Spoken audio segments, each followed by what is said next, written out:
Alors, Caroline, on va parler de gestion d'argent. Toi, est-ce que tu as de l'argent de poche et comment est-ce que tu gères cet argent-là?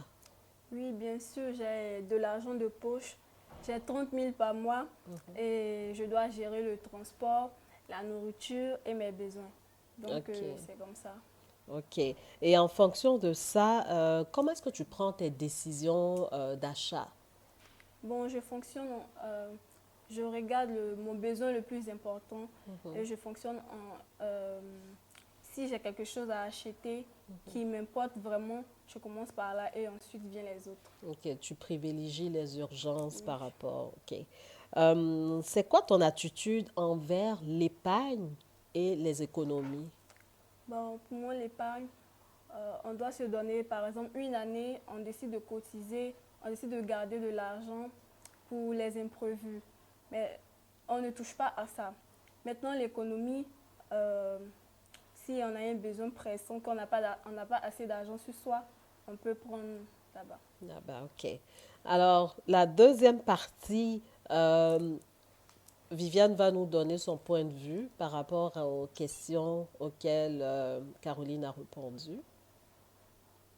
Ok. Concernant le budget, c'est déjà très intéressant que Caroline arrive déjà à avoir plusieurs parties dans son budget. Il y a ce qu'elle alloue au transport, à ses besoins en particulier. Mais il est important aussi, ça va rejoindre la troisième question, de ne pas consommer, par exemple, tout le budget. Parce que est-ce que Caroline, dans son budget personnel, c'est 30 000 qu'elle a par mois, elle le répartit de telle sorte qu'à la fin de chaque mois, elle dépense toutes les 30 000, ou est-ce qu'elle garde quelque chose pour, je ne sais pas, des projets futurs ou pour des imprévus, pour des situations, les cas de force majeure, parce que c'est justement pour ça qu'on fait un budget. Un budget, c'est pour pouvoir planifier les différentes actions pour voir c'est quoi qui est important, c'est quoi qui est urgent, c'est quoi qu'on anticipe comme dans le futur. Donc, est-ce que Caroline pense aussi à des situations imprévues qui peuvent arriver dans la gestion qu'elle fait de son budget? Ok. Ben, on va lui reposer la question. Est-ce que tu peux nous dire si tu, par rapport à la question qu'elle vient de te poser? Oui, oui, je pense à ça. Donc, ça fait que souvent des mois, je peux au moins garder 5 000 ou bien 2 000, ça dépend des mois. Donc, je fais aussi des économies. Ok. En plus, ok. Super. Ok. C'est bon. Donc, on va aller sur le troisième point qui est le travail et l'argent. Est-ce que tu as déjà travaillé juste en temps partiel, c'est-à-dire 2 jours par semaine ou quelque temps? Est-ce que tu as déjà travaillé quelque part? Oui, j'ai déjà travaillé l'année passée en vacances, comme job de vacances dans le salon de ma grande sœur Mhm. euh, pendant les 3 mois de vacances. Et quand la rentrée est arrivée, elle m'a payé, Ok, elle m'a donné mon argent. parfait.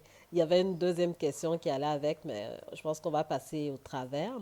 Alors, comment tu perçois la relation entre l'éducation, le travail et l'argent? La relation entre l'éducation, l'argent et le travail sont complémentaires. Parce que Mhm. pour pouvoir travailler, faut être compétent. Donc déjà, il faut avoir une éducation. Donc si tu es compétent, tu pourras avoir du travail. Mhm. Et ensuite, tu seras payé, tu auras ton argent. Et tout. Ok.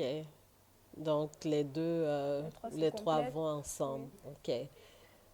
Alors, Viviane, sur ce troisième point-là, est-ce que tu peux nous en dire plus par rapport aux réponses Sur de... ce, Mhm. oui, merci Delphine. Sur ce point-là, je pense que l'éducation, c'est primordial et on devrait pouvoir insérer dans le système éducatif des volets très tôt, en tout cas, on devrait pouvoir instaurer très tôt cet apprentissage lié à l'argent, de sorte que quand l'enfant ou le jeune il devient plus grand, il est à même de rentrer dans le monde du travail, il a une certaine connaissance de ce que c'est que l'argent, la littératie financière, de sorte qu'il est capable de mieux gérer ses finances. Donc, éducation, argent et travail, ça devrait être, comme elle a dit, c'est complémentaire. Mais moi, je pense que ce serait très important qu'on instaure dans le système éducatif très tôt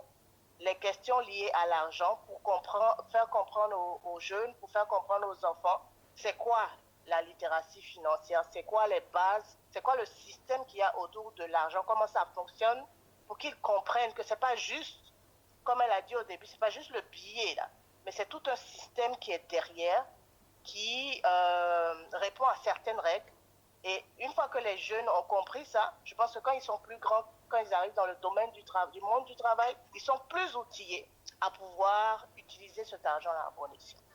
Ok, merci beaucoup.